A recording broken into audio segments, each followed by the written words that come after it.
ताज्या घडामोडी पाहण्यासाठी C24 या यूट्यूब चॅनलला लाईक करा, शेअर करा, सबस्क्राईब करा आणि बेल आयकॉनवरती क्लिक करायला विसरू नका। पाणी कपातीच्या पार्श्वभूमीवर पाणी जपून वापरण्याचे आवाहन करणाऱ्या नाशिक मनपाच्याच दुर्लक्षामुळे वडाळा गाव येथील ब्लू मून सोसायटीच्या समोर गेल्या 15 दिवसांपासून मुख्य जलवाहिनी फुटून लाखो लिटर पाणी वाया जाते आणि ते गटारात वाहून जाते। नागरिकांच्या मते आतापर्यंत 20 लाख लिटरहून अधिक पाणी वाया गेले। वारंवार तक्रार करून देखील कारवाई होत नाही, त्यामुळे रमीज पठाण आणि ईश्वर पवार यांच्यासह संतप्त नागरिकांनी गळतीच्या पाण्यामध्ये आंघोळ करून अनोखं आंदोलन केलं। 24 तासांमध्ये दुरुस्ती न झाल्यास गढूळ पाणी बाटल्यांमध्ये भरून मनपा आयुक्त कार्यालयामध्ये नेण्याचा इशारा ब्लू मून सोसायटी कृती समितीने दिला आहे।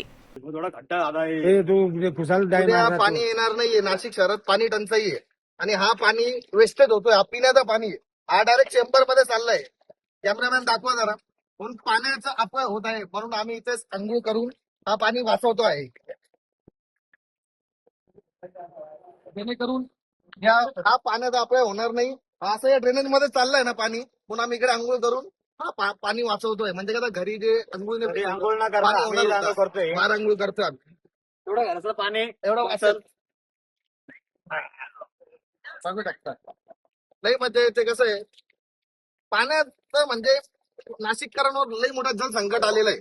दर शनिवारी पाणी येणार नाहीये आणि हा पाण्याचा इतका अपव्यय होत असेल तर महापालिकेचे डोळे उघडायला पाहिजे, म्हणून आम्ही इथे बाहेर अंघोळ करतोय।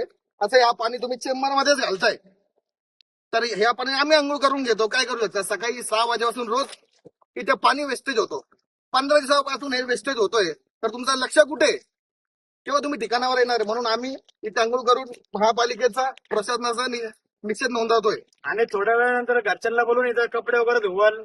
हा असं येऊन ड्रेनेज मध्ये पाणी टाकतंय, तर ते पाणी जरी लोकांच्या कामी येईल। पूर्ण वेस्ट होऊ राहिलं आता ते, हा, त्याच्यापेक्षा घरच्यांना इथं घेऊन येतो। पाणी पुरवठा विभागाला मी इशारा येतो, 12 वाजेच्या आत हे लिकेज जर तुम्ही दुरुस्त नाही केला तर वाडागावातील सर्व लोक इथे येऊन भांडे कोंडे सगळीकडे धुतील। कारण असंही तुम्ही हे पाणी ड्रेनेज मध्येच घालताय, तर ते पाणी जरी लोकांच्या कामी येईल। चला, धन्यवाद। मी अंघोळ करतो आता। किरण आहेर, C24 नाशिक।